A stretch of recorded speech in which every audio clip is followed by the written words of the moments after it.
Anda kembali di Apa Kabar Indonesia Malam, pemirsa, dan kami akan memperlihatkan kepada Anda lokasi di mana lokasi ini diduga tempat di mana pelaku melakukan kekerasan seksual terhadap korban FH yang tadi kronologinya sudah kita lihat bersama. Kami akan menampilkan visualnya di layar kaca Anda, di mana ini adalah gedung Materna and Child Health Center atau MCHC lantai 7, Rumah Sakit Hasan Sadikin Bandung. Dan disinilah lokasi di mana pelaku melancarkan aksinya yang kita ketahui bersama sungguh keji, sungguh biadab dilakukan kepada korban FH yang pada saat itu menunggu ayahnya yang dalam kondisi kritis. Gedung ini, pemirsa, diresmikan pada bulan Agustus 2024 lalu oleh Presiden ke-7 Republik Indonesia Joko Widodo. Dan sejak peresmiannya, lantai 7 gedung ibu dan anak ini belum digunakan oleh rumah sakit. Pelaku Priguna Anugrah membawa ketiga korbannya ke salah satu ruangan di lantai 7 dan sebelum memperkosa, Priguna memberikan obat bius terlebih dahulu kepada para korban. Saya ke Pak Nurdin terlebih dahulu. Pak Nurdin, betul ya lokasi yang tadi ditampilkan di layar televisi adalah lokasi kejadian? Iya, betul. Itu tempat lokasi kejadian korban dieksekusi oleh pelaku. Mungkin sedikit boleh diinformasikan juga, pada saat itu ayah korban berarti dirawatnya di lantai berapa, Pak Nurdin? Ayah korban dirawat di IGD ya. Begitu ayahnya butuh darah dan harus ditransfusi darah, akhirnya yang dibidiknya adalah anaknya, begitu. Oke, baik, Dokter Niko, mungkin Anda bisa sedikit menanggapi ya lokasi kejadian tersebut, apakah memang gedung baru begitu ya, sekalipun belum beroperasi, ini bisa dimasuki siapa saja di setiap rumah sakit, ada keleluasaan itu yang bisa dilakukan setiap dokter sendirian juga? Kalau saya belum pernah ke rumah sakit yang tadi ditunjukin sebenarnya, tapi kalau biasanya dari setiap standar rumah sakit itu kita seorang dokter memang punya akses yang lebih leluasa ya. Kita bisa masuk ke ruangan kalau untuk seorang dokter, tapi nggak semua nakes itu bisa mempunyai akses yang sama seperti seorang dokter. Nah, tapi kalau untuk pasien itu tentunya pasti ada jadwal-jadwal tertentu bisa masuk ke ruangan seperti kayak ke bangsal atau mau mengunjungi keluarga seperti itu.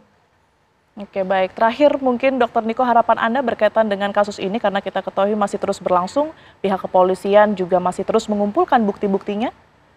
Seperti apa? Harapan saya yang pasti kalau untuk semua dokter di Indonesia, mengingatkan untuk diri saya sendiri juga, serta teman-teman kakak-kakak yang lagi sekolah, atau yang biasa disebut residen yang mengambil spesialis, mungkin lebih mengingat lagi bahwa untuk berjuang menjadi seorang dokter itu tidaklah mudah. Banyak pengorbanan yang sudah kita perjuangkan, fisik, waktu, bahkan keluarga, kita telah berjuang untuk menjadi seorang dokter. Alangkah sayangnya apabila perjuangan itu akan menjadi sia-sia karena kesalahan atau kejadian fatal yang seperti ini bisa terjadi.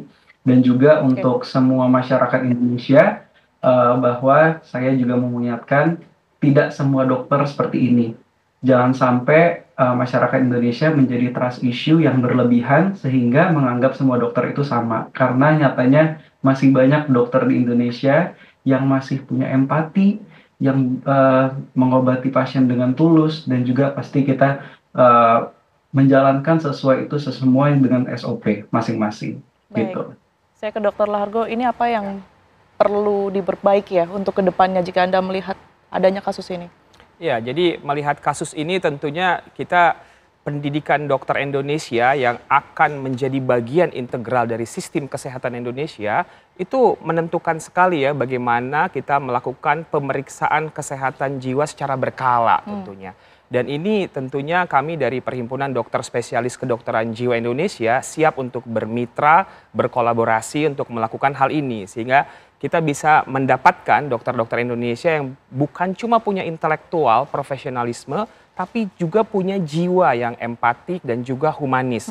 Dan ini juga tentu kita perlu lakukan. Dan yang juga sangat penting menurut saya, penting juga pendampingan bagi korban ya Mbak, karena kekerasan seksual itu memberikan efek traumatis yang sangat dalam dan lama, sehingga proses pemulihannya juga perlu didampingi oleh profesional kesehatan jiwa tentunya, agar dia bisa pulih, bisa berfungsi kembali dan mendapatkan kehidupan yang bermakna di masa depan.